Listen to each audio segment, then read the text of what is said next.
You're not built to race. You're built to dust crops. Do you know what will happen if you push it too far? Wing flutter, fatigue, turbine failure. Turbine failure? Oh no, I'm going down. Why didn't I listen to Dottie? Yeah, why don't you listen to Dottie? She's the smartest mechanic in the world. Oh my gosh! What? The orphanage kids No, fly not out the of the orphanage. way. The kids. Peter, were you cheering Dusty on all the way? I sort of was. I was in an audience full of kids, actually, Yeah. as critics very rarely are when they see this kind of film. And perhaps we should always go and see this sort of thing in an audience for kids, so that you at least know what it's going to do to the target audience.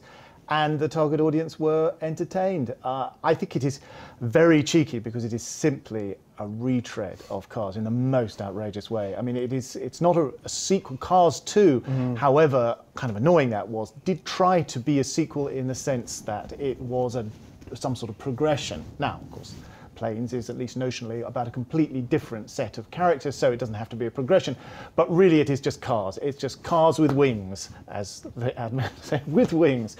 Really, that's it. It's got all the old ingredients. It is a lovable underdog plane. It's got a grumpy oldster who agrees to mentor the plane. You sort of have to buy into the idea of a racing plane on a round-the-world plane race. What? What are you talking about?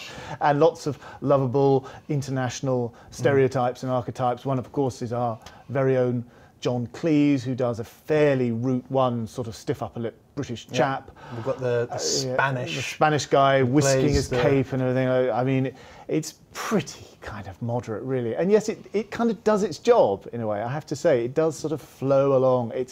It's kind of eerily smooth. It's not actually from the Pixar stable. It's from the new, as I understand it, Disney Toons stable. And maybe it doesn't have much of the grit that Pixar really might have brought to it. But I don't know, it does its job. It certainly does its job. A job of work for the family audience, yeah.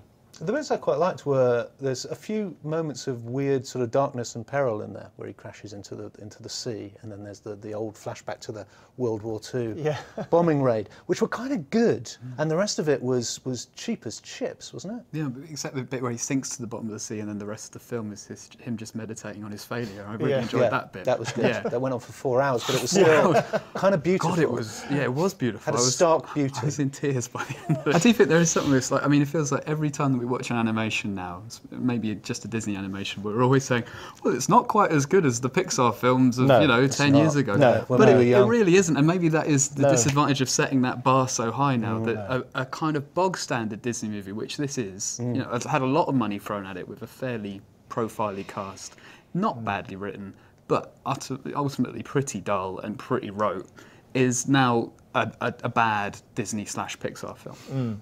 Yeah, I mean, we've only just realised that we've emerged from this golden age. Maybe we didn't appreciate it enough at the time. Oh, I felt we did. Well, I didn't think we thought of it as a golden age. I thought each and every film was a stunning individual piece of joy, but only afterwards, when I suddenly started watching, Shrek the Third, and thinking, hang on, has something happened now? Is it all over? Is the party over? And I think it is. You've got these movies like Despicable Me 2 and Monsters University, which are not bad. I mean, they're really not bad. And if it hadn't been for those great films, we might be thinking, wow, this is great.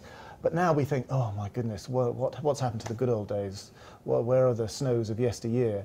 And I'm afraid we've been spoiled. He's the indoor racing champion of all Mexico. Indoor racing?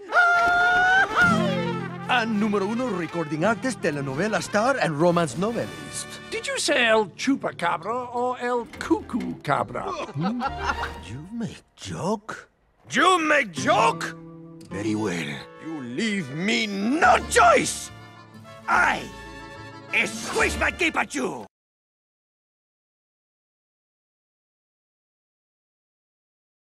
When you go back to your hometown, you feel alienated. I suggest you get on your way. Most of the parts that I play are just things that I got. It's that thing when there's a more true version of yourself. You got a very attractive young lady over there staying with you.